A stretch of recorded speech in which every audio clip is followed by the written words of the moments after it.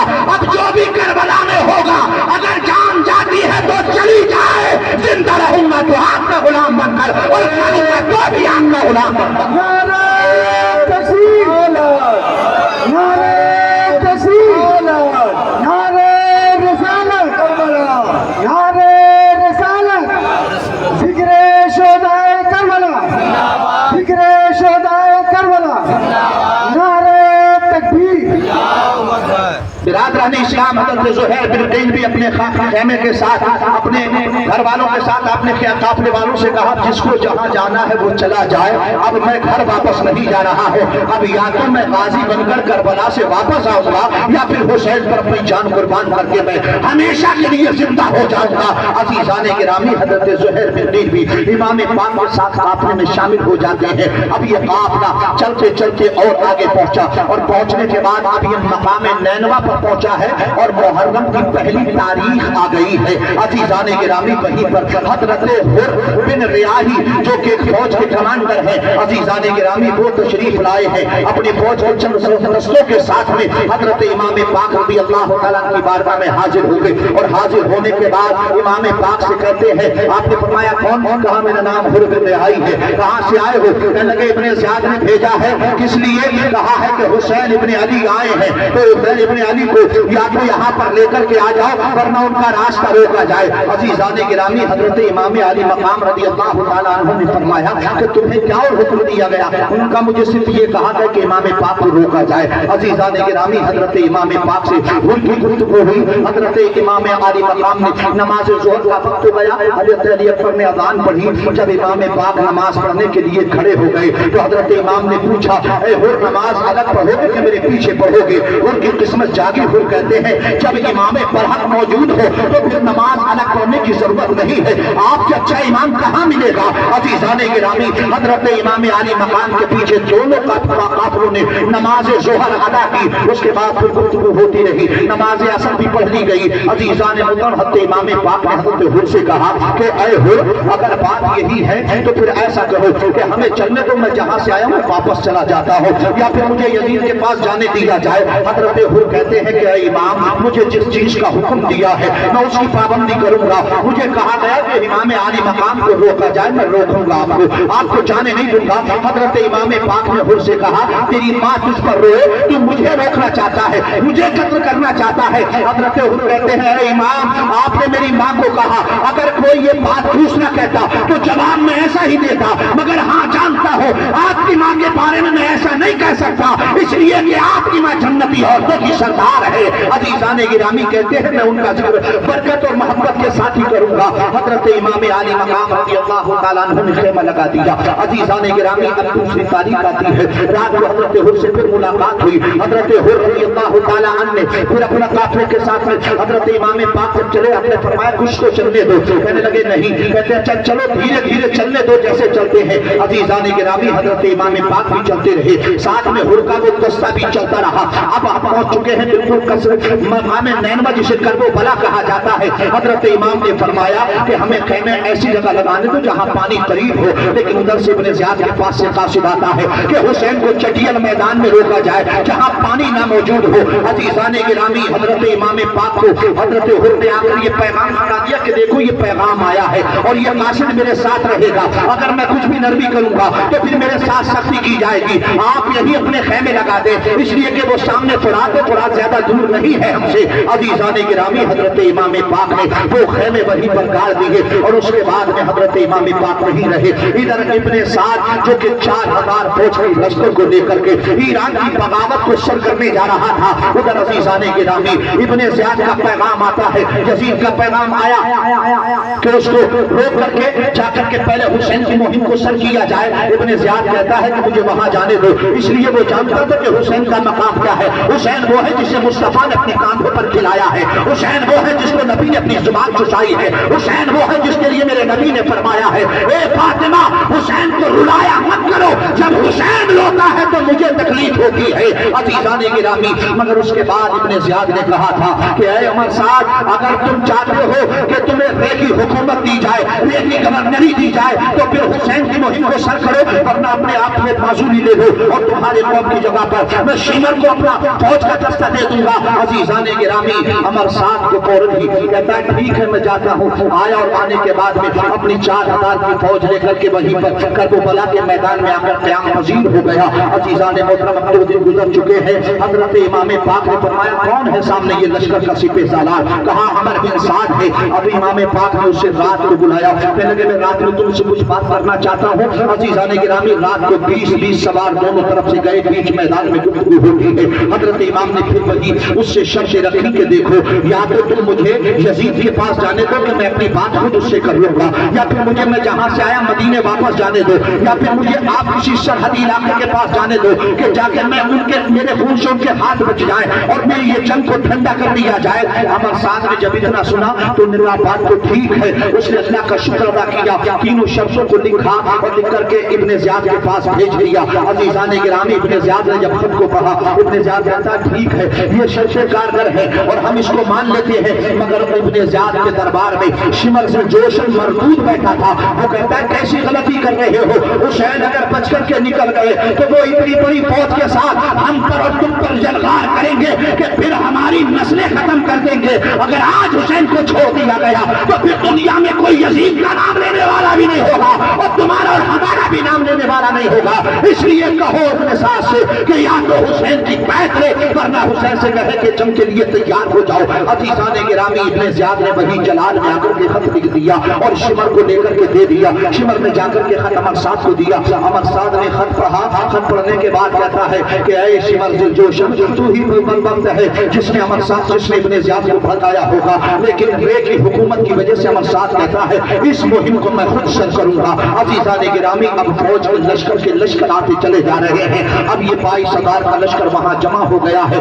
7 محرم آ چکے ہیں. عزیزان گرامی 7 محرم کو اس نے 500 کے دستے کے ساتھ عمر بن سعد نے اپنی فوج کے 500 سپاہیوں کو نہر فرات پر لگا دیا کہ اب حسین کو پانی کا قطرہ نہ دیا جائے. عزیزان گرامی کو لشکر کے فوج کے 500 سپاہی لگ گئے ہیں. اب امام پاک رضی اللہ تعالی عنہ کے پاس میں جو پانی تھا وہ ختم ہو گیا. نماز فجر کے لیے پانی لینے کے لیے جاتے تھے تاکہ دن بھر بھی پانی خیموں میں استعمال ہوتا رہے. 7 تاریخ جب آئی ہے محرم الحرام کی, اب جب پہنچے ہیں تو دیکھا کہ فرات کے کنارے پر لشکر جرار کھڑا ہے. وہ 500 آدمی فرات کے کنارے کھڑے ہیں اور کہتے ہیں حسین اب ایک قطرہ پانی نہیں دیا جائے گا, اس لیے یا تو یزید کی بیعت قبول کرنا ہوگی یا پھر تمہیں اب دہیج دے دیا جائے گا. عزیزان گرامی واپس آ گئے, کاشف پانی لے کر کے نہ آئے. حضرت امام پاک رضی اللہ تعالیٰ نے تیمم کیا اور تیمم کرنے کے بعد آپ نے نماز فجر ادا کر دی ہے. عزیزان گرامی پانی جو تھا وہ تو ختم ہو چکا تھا. اب حال یہی ہو گیا, پیارے امام عالی مقام ہے, ہر طریقے سے یہی چاہتے ہیں کہ کسی بھی طریقے سے یہ جنگ بچ جائے. عزیزان محترم مگر وہ یزیدی کتے ہیں, وہ ابن زیاد شیاطین کے فوجی ہیں جو امام پاک رضی اللہ تعالیٰ عنہ پر جلوار کرنے کے لیے تیار ہے. ایک طرف 22,000 کا لشکر جرار ہے اور روایت میں آتا ہے ایک طرف 82 لوگ ہیں جس میں عورتیں بھی ہیں, بچے بھی ہیں, بوڑھے بھی ہیں, کسی کے پاس تلواریں ہیں, کسی کے پاس کوئی سامان بھی نہیں ہے. عزیزان گرامی اب اس کے بعد حال اور بگڑ رہا ہے. اب ذرا دل کے دل پر ہاتھ رکھ کر کے سوچے کہ وہ خودے کا ریگستان ہو جہاں ٹوٹتے ہوئے صحرا ہو, جہاں پر چہرے کو چھچانے والی دھوپ ہو, اور ایسے وقت میں جب امام پاک کے بچے پیاسے ہوں گے, جب میرا ایمان پیاسا ہوگا,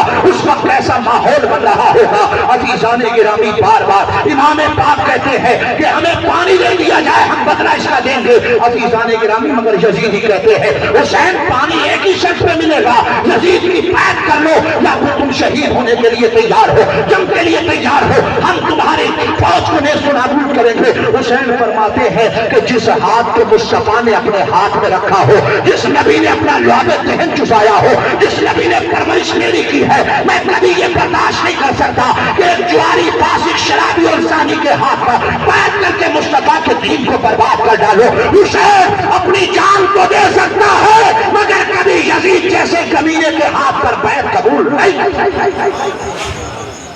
حضرات محترم، حضرت امام پاک رضی اللہ تعالیٰ عنہ اسی طریقے سے 9 تاریخ آ گئی اب اور گزر گئے دن، 8 کی اب 9 کی تاریخ آئی ہے، 2 دن ہو گئے پیاسے۔ حضرت امام پاک رضی اللہ تعالیٰ عنہ عصر کی نماز پڑھنے کے بعد اپنے خیمے کے دروازے پر بیٹھے۔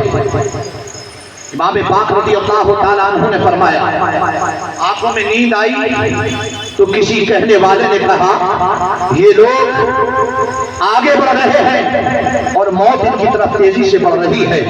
حضرت امام پاک نے ایک دم سے اِنَّ لِلَّهِ وَإِنَّ إِلَيْهِ رَاجِعُونَ 3 مرتبہ زور سے پڑھا۔ حضرت زینب آئی، حضرت امام زین العابدین آئے، کہنے لگے کیا ہوا بابا جان، اس وقت یہ پڑھنے کی ضرورت کیا ہے؟ سرکار امام علی مقام فرماتے ہیں میں نے ابھی خواب میں دیکھا، اب ہمیں خواب میں ہماری شہادت کی بشارت دی جا رہی ہے۔ کہہ رہا ہے کہنے والا کہ موت ان کی طرف آ رہی ہے، اے بیٹا یہی ہمارا مقتل بنے گا، یہی ہمارے قبروں کی جگہیں بنے گی، اب ہمیں یہاں پر شہید کیا جائے گا۔ عزیزان گرامی، حضرت امام پاک رضی اللہ تعالیٰ عنہ بیٹھے ہیں، اتنے میں اب فوجیوں کی آوازیں تیز ہونے لگی، ادھر نعرے بلند ہونے لگے۔ عزیزان محترم، جب شور زیادہ ہوا تو سیدہ زینب امام پاک کے پاس آئی اور کہتی ہیں بھائی جان یہ شور کیسا ہو رہا ہے، فوجیوں کی آوازیں قریب تک کیسے آ رہی ہے؟ حضرت امام پاک نے دیکھا اور پوچھنے کے لیے بھیجا گیا کہ کیا بات ہے؟ تو عمر صاحب نے کہا کہ ہم جنگ کے لیے حملہ کرنے کے لیے تیار ہیں۔ حضرت امام پاک کو بتایا گیا، علی جب پر آ کر بتاتے ہیں کہ اے بابا جان وہ جنگ کے لیے تیار ہے، فوج حملہ کرنے والی ہے۔ حضرت امام پاک نے فرمایا جاؤ ان سے کہو ہمیں 1 رات کی مہلت دی جائے تاکہ ہم جی بھر کے اپنے رب کے سجدے کر لیں، تاکہ ہم جی بھر کے اپنے رب کے نیچے قرآن پڑھ لیں، تاکہ ہم نانا جان کی بارگاہ میں درود پیش کر لیں، تاکہ ہم رب کی بارگاہ میں توبہ و استغفار کر لیں۔ عزیزان گرامی، ذرا توجہ تو دیں کہ پیارا امام ہے جس کے دامن پر کسی گناہ کا کوئی داغ نہیں ہے، جس میں خطاؤں کا کوئی داغ نہیں ہے، مگر حال کیا ہے؟ کرب و بلا کی سرزمین پر وہ عاشورہ کی رات آ رہی ہے جسے امام پاک کہتے ہیں کہ اللہ کی بارگاہ میں توبہ و استغفار کرنے۔ عزیزان گرامی، حضرت امام پاک کو شہزادہ حضرت علی اکبر جاتے ہیں، جا کر کہتے ہیں کہ دیکھو آج کی رات ہمیں مہلت دی جائے، میرے پاپا نے کہا ہے ہم جی بھر کے نمازیں پڑھنے، جی بھر کے اپنے رب کو راضی کرنے۔ عزیزان گرامی، حضرت امام پاک رضی اللہ تعالیٰ کی بات کو مان لیا گیا اور رات کی اجازت دے دی گئی۔ اب یہ آخری رات ہے پیارے امام رضی اللہ تعالیٰ عنہ کی۔ کربلا کے میدان پر حضرت امام بیٹھے ہوئے ہیں۔ عزیزان گرامی، حضرت امام پاک نے نماز عشاء ادا فرمائی، اس کے بعد تمام ساتھیوں کو خیمے میں جمع فرمایا اور جمع فرمانے کے بعد میرے امام نے فرمایا ہے میرے بھائیوں جنہوں نے میرے ساتھ میں سفر کیا، جو شامل ہوئے ہیں، میں ان سب کا شکر گزار ہوں اور میں کسی سے ناراض نہیں ہوں۔ میں یہ وعدہ کرتا ہوں قیامت کے دن آنا جان سے آپ کی سفارش کروں گا، لیکن سنو یہ یزیدی میرے خون کی پیاسے ہیں، اب یہ لوگ میرا خون بہائے بغیر دم نہ دیں گے، اس لیے میں یہ چاہتا ہوں کہ اگر تم میں سے کوئی آدمی جانا چاہے تو جائے، آپ اپنی بیویوں کو یتیم بیوہ نہ کرے، اپنے بچوں کو یتیم نہ کرے، آپ میں سے جو جائے میں خوشی دل سے اسے اجازت دیتا ہوں، میری ناراضگی کسی سے نہ ہوگی۔ عزیزان گرامی، سارے لوگ سر نیچا کے نیچے کر کے بیٹھے رہے۔ پھر امام پاک نے فرمایا خیمے سے جو جلنے والا چراغ ہے اسے بند کر دیا جائے، خیمے میں جلنے والے چراغ کو بجھا دیا گیا۔ پھر امام نے فرمایا اب تم میں سے جو بھی جانا چاہے، میرے سامنے نہیں جانا چاہتا تھا، اب تاریکی ہے کوئی اٹھ کر کے جا سکتا ہے، اب آپ چلے جاؤ جس کو بھی جانا ہے۔ عزیزان گرامی، بہت دیر ہو گئی، دیر کے بعد جب چراغ روشن ہوا تو جتنے آپ کے جانثار تھے وہ اپنی جگہ بیٹھے سسکری لے کر رو رہے تھے۔ چراغ جلا تو مسلم بن عوف کھڑے ہو گئے اور کھڑے ہونے کے بعد کہتے ہیں یہ وہی مسلم بن عوف ہے جس کو اسے باطل نے دھوکہ دیا تھا، اب یہ کوفے سے نکل کر امام پاک کی بارگاہ میں حاضر ہو چکے ہیں۔ حضرت مسلم بن عوف کھڑے ہوئے اور کھڑے ہونے کے بعد کہتے ہیں اے ابن رسول، اے امام علی مقام، آپ یہ بتائیں کہ اگر آج ہم آپ کو چھوڑ کر یہاں سے چلے گئے، دنیا میں ہماری زندگی آج نہیں چند سال کے بعد مر جائیں گے، مگر مرنا وہ پھر بھی ہوگا جب قیامت کے دن مصطفیٰ کی بارگاہ میں حاضر پوچھ لیا کہ میرے نواسے حسین کو کربلا میں چھوڑ کر گئے تھے، اس وقت نبی کو جواب کیا دیں گے؟ اس وقت ہمارے پاس کوئی جواب نہ ہوگا۔ عزیزان گرامی، مسلم بن اوچا کہتے ہیں اے حسین، ہماری ایک دن کی زندگی جو آپ کے لیے قربان ہو جائے وہ صدیوں کی زندگی سے بہتر ہو جائے گی جو آپ کے بغیر زندہ رہے۔ نعرہ